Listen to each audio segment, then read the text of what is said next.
Hi, I'm Jacob, and this is my review of the Polymaker Filament Dryer. I've had this thing for over a year.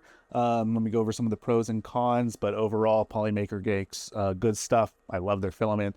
And this is, yeah, it's great for drying filament and especially for printing from filament. So first off, it's basically just this bottom that you can set to 3 different levels, has a fan, and just blows warm air out. And then you have the box. You can get multiple boxes, so you can switch between them and put on this dryer unit.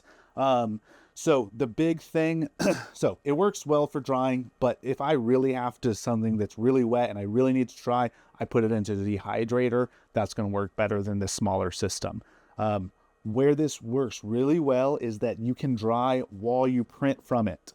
So if you have something like nylon that needs to say dry while you're printing, this is what you get, because you can dry somewhere else if you want, or dry it in here. It does work well for that. But then you can print, it has a little gasket here that you can print from, and just it pulls, out and works really well.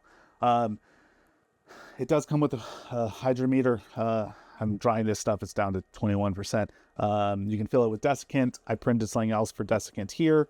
That works well. Little rolly thingies that the filament rolls on.